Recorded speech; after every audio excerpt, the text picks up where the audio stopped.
Por que contar histórias hoje e sempre? Em que a nossa vida se resume? A nossa vida se resume em histórias. A nossa vida é composta por um emaranhado de acontecimentos, momentos felizes, momentos tristes, momentos difíceis. A nossa trajetória tem início lá no ventre da nossa mãe. E assim vamos absorvendo as palavras, sensações, emoções e ao nascer adentramos neste outro espaço. E tudo colabora para a construção da nossa história.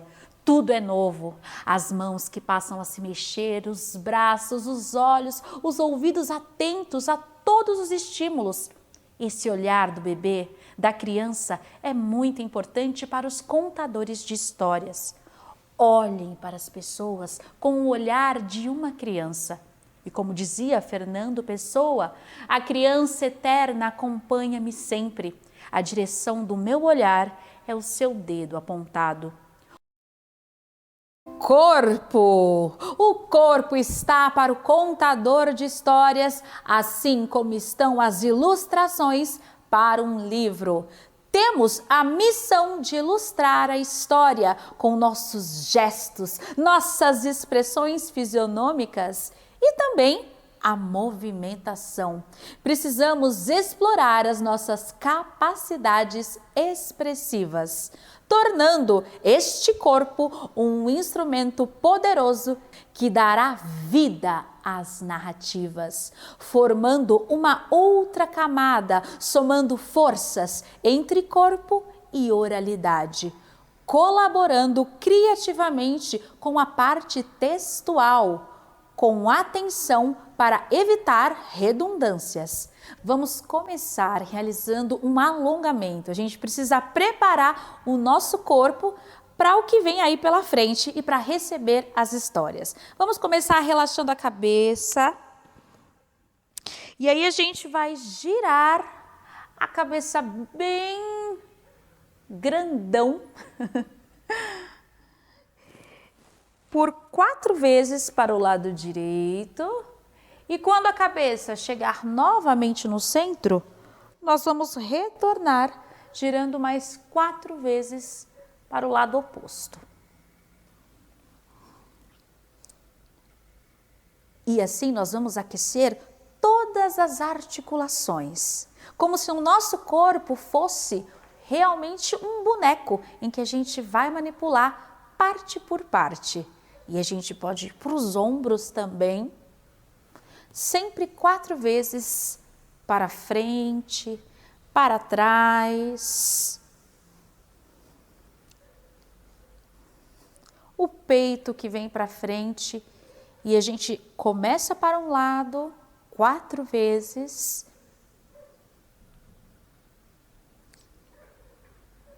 E depois para o outro lado.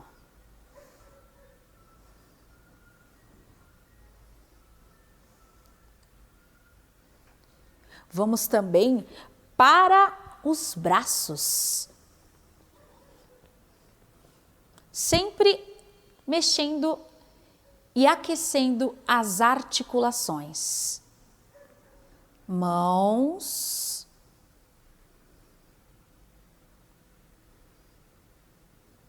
Dedos.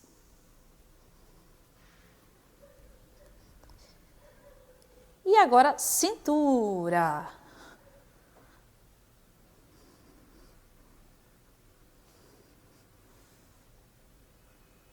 E voltou e para o outro lado. E agora também os joelhos. Movimento circular nessa articulação. Sempre 4 vezes. E vamos também para os pés.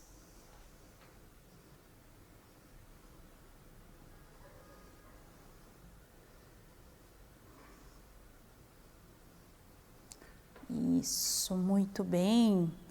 é extremamente importante a gente preparar e acordar todas as partes do nosso corpo. E aí, vocês podem ficar mais tempo, escolher outras partes para também trabalhar essas articulações. Vamos agora para um exercício chamado fio que puxa. Então vamos imaginar como se existisse aqui um fio imaginário que vai puxar partes do nosso corpo. Então, puxou a cabeça, é como se eu sentisse que há um fio que está puxando a minha cabeça. E puxa para um lado, e puxa para o outro, e puxa para o lado, e puxa para o outro lado. Agora, o fio está puxando o peito. Então, eu destaco essa parte do corpo. O peito tem um fio invisível que está puxando o meu peito. Está puxando o meu ombro direito. É uma força invisível que está puxando para um lado e puxa o outro ombro e o outro e puxa a cintura para um lado, a cintura para o outro. Puxa o meu nariz para frente, para o lado, para o outro lado. E assim a gente vai imaginando este fio invisível puxando várias partes do corpo. Puxando a orelha, a outra orelha.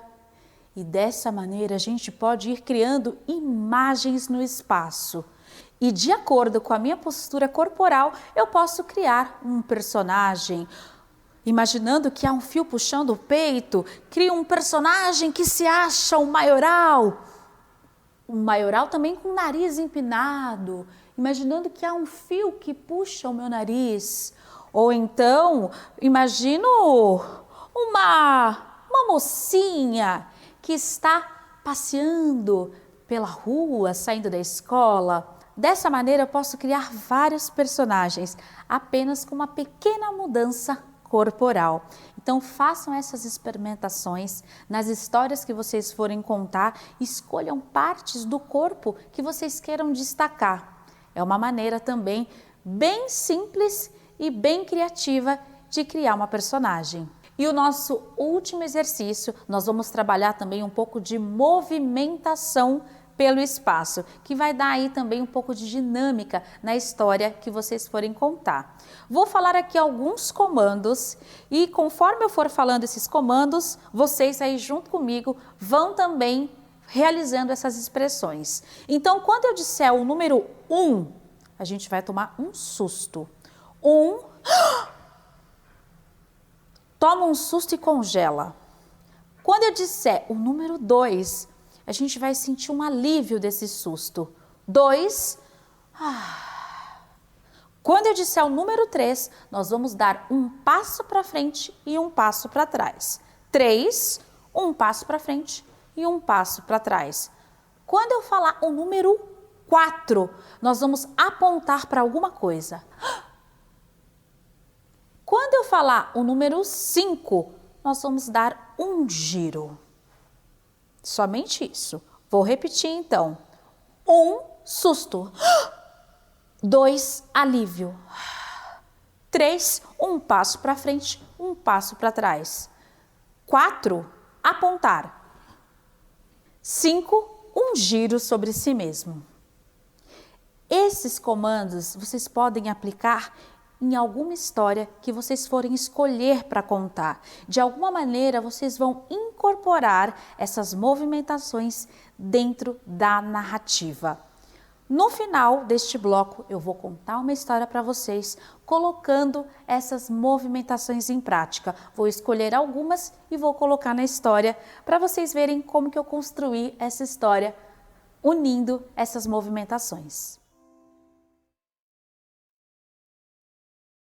Gestos! O gesto é anterior à palavra. Dedos, braços falavam milênios antes da voz. As áreas do entendimento mímico são infinitamente superiores às da comunicação verbal. A mímica não é complementar, mas uma provocação ao exercício da oralidade. Sem gestos, a palavra é precária e pobre para o entendimento temático. Câmara Cascudo, no livro A História dos Nossos Gestos. As mãos são extremamente importantes, pois elas contam histórias, fazem parte do fazer, do tecer. Como diz o grande escritor Walter Benjamin em seu ensaio O Narrador, na verdadeira narração, a mão intervém decisivamente com seus gestos aprendidos na experiência do trabalho, que sustentam de 100 maneiras o fruto do que é dito. A antiga coordenação da alma, do olhar e da mão é típica do artesão, e é esta que encontramos sempre, onde quer que a arte de narrar seja praticada. Podemos classificar os gestos em ilustrativos, que são exatamente os gestos que eu fiz no início desse vídeo. Os gestos que por si só a gente já identifica o que eles querem dizer. Então, silêncio, estou apontando para alguma coisa, parar, ou o que a gente tem usado ultimamente, né, um coraçãozinho. Esses são gestos ilustrativos. Temos também os gestos enfáticos, como eu acabei de fazer aqui. Enfáticos, quando eu quero enfatizar algo com o corpo. Então, era muito grande, eu estou enfatizando. E temos os gestos metafóricos. Esses são bem mais interessantes para o contador de histórias, porque eles dizem uma outra coisa que não exatamente o que a palavra está dizendo. Vou dar um exemplo para vocês de gestos metafóricos. Vou contar um pequeno trecho de uma história para vocês. No começo dos tempos, a distância entre o céu e a terra era assim do meu tamanho. Naquele tempo, em algum lugar da África. Então, no início da história, no começo dos tempos, eu senti a necessidade de utilizar um gesto e escolhi este gesto aqui, que não tem exatamente a ver com o que eu estou falando, mas que para mim faz sentido. E a gente pode explorar aí muitos gestos para poder utilizar dentro das histórias. E sobre os gestos, vou deixar aqui para vocês 2 exercícios. Escolham uma história e substituam um trecho da história por gestos, pensando em utilizar ou o gesto ilustrativo, ou o enfático, ou o metafórico. Exercício número 2. Escolham versos para vocês exercitarem também esses gestos. Como, por exemplo, quem cochicha o rabo espicha, come pão com lagartixa. Quem reclama o rabo inflama, come pão com taturana. Vou deixar aqui uma lista de versos para vocês exercitarem esses gestos. Como afetamos e como somos afetados ao escutar uma voz? No decorrer da nossa trajetória, somos atravessados por inúmeras vozes.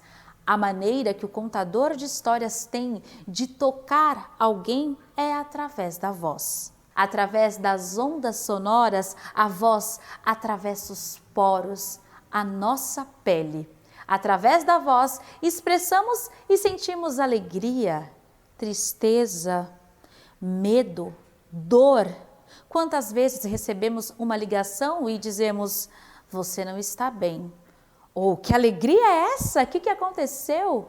Quais são as vozes que te marcaram e por quê? E qual é a sua voz?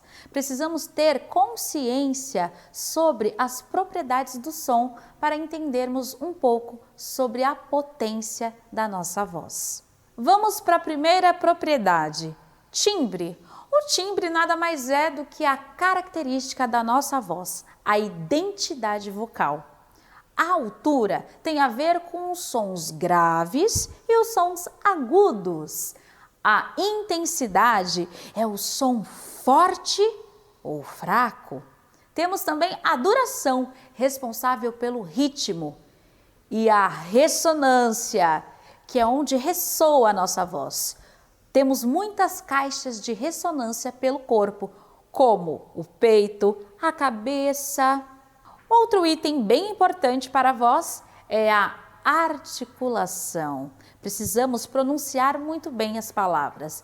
Temos também a respiração, que vai dar sustentação para nós podermos falar um texto muito longo. Temos a entonação. A entonação valoriza os pontos importantes da história. Precisamos prestar atenção na exclamação, na interrogação, na reticências, vírgula. E podemos também utilizar a ênfase, enfatizando as palavras que nós queremos destacar. Como, por exemplo, na história. Era uma vez um homem muito rico. Eu escolhi enfatizar a palavra muito. Posso escolher outras palavras, como por exemplo, era uma vez um homem muito rico.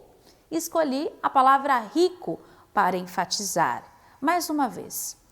Era uma vez um homem muito rico. Escolhi era uma vez. Então, brincando com a ênfase, a gente vai mudando também a entonação da história.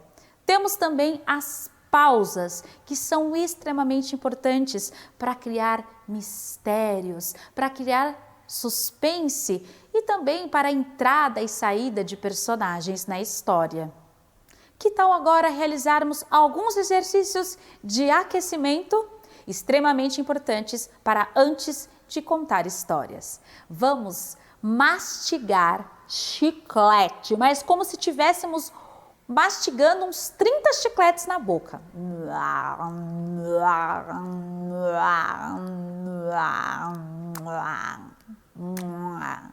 Muito bem. Agora, vamos girar a língua dentro da boca assim, ó.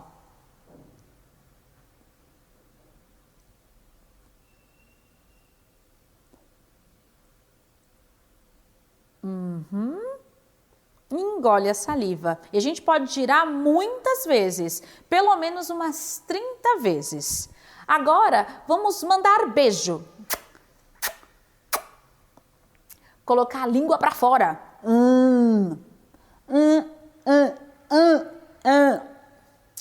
Engole a saliva. Muito bem. Vamos agora brincar um pouquinho com o som trrr. Assim, ó. Vibrando a língua.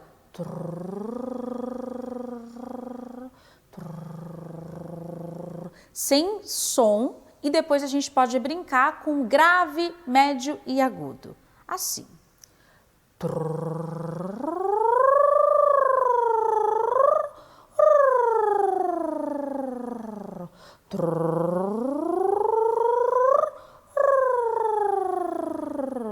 E com os lábios também, vibrando os lábios.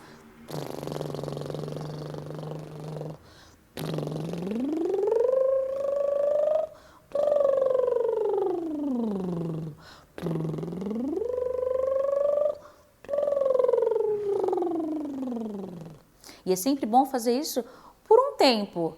Um tempo bom de aquecimento vocal gira em torno de 15 minutos, pelo menos, antes da contação de histórias. Precisamos pensar também na respiração. Então, vamos imaginar como se estivéssemos soprando uma vela. A gente respira, inspira pelo nariz e a gente vai apagar a vela, soltando o ar pela boca.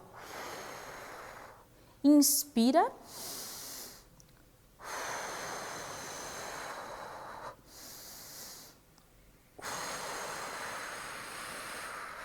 Isso, muito bem. E a gente pode brincar também com essa respiração destacada, em estacato, assim, ó.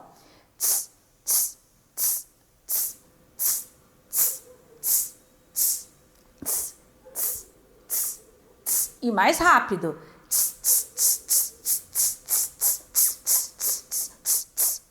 Percebem que o meu abdômen está movimentando para dentro e para fora? A gente está aqui exercitando também o diafragma, que é um músculo extremamente importante para sustentar um texto mais longo. Assim, ó. Toda vez que eu solto o ar, a minha barriga vem para dentro.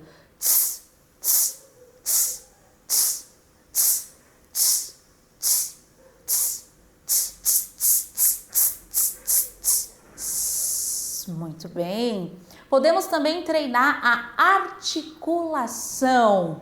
Vou falar aqui algumas sílabas e vocês repitam em casa. Mananha, menenhe, mininhe, mononho, mononho. Esblá, esblé, esbli, esbló, esblu. Patacapeteque, pitique, potoco, putoco. E a gente pode brincar também de trava-línguas. O tempo perguntou por tempo quanto tempo o tempo tem. O tempo respondeu para o tempo que tem tanto tempo quanto o tempo tem. Peguem aí uma lista de trava-línguas e comecem a exercitar. Objetos. O primeiro objeto a ser manipulado sempre será o livro. Podemos utilizar o livro de uma maneira criativa. E temos também os objetos do uso cotidiano, que podemos chamar também de bonecos. E podem ser o que vocês quiserem. Peneiras, espanador, xícara, colher, garfo. É importante apenas manter sempre uma unidade. Se vocês escolherem peneiras, tentem utilizar peneiras de diversos tamanhos, como essas, uma grande e uma pequena. A gente pode até brincar de ser a mãe e o filhinho. E esses objetos podem se transformar também em muitas outras coisas, como por exemplo, uma tartaruga. Ou então pode se transformar em um disco voador, ou um sol e uma lua. E como exercício, que tal vocês escolherem objetos da casa de vocês para criarem uma história?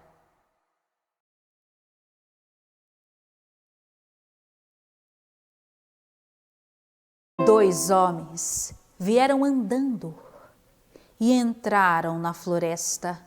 Momentos antes, a floresta estava viva e barulhenta, com os sons dos pássaros que piavam e dos macacos que guinchavam. Mas, de repente, tudo ficou quieto, enquanto os bichos observavam o que aqueles dois homens tinham vindo fazer na floresta. Foi quando o mais alto parou em frente a uma grande árvore. Uma sumaúma! É essa! O homem mais baixo segurou firme no cabo do machado que estava carregando e começou a bater com a lâmina no tronco da árvore. O barulho dos golpes ecoava por toda a floresta, mas a madeira era dura demais. O homem continuou. Enxugou o suor que escorria pelo rosto e pelo pescoço. Mas em pouco tempo estava cansado e parou para descansar junto às raízes profundas da grande sumaúma. E em pouco tempo, o calor e o zumbido da floresta foram o embalando num sono profundo, como uma cantiga de ninar. E o homem adormeceu profundamente.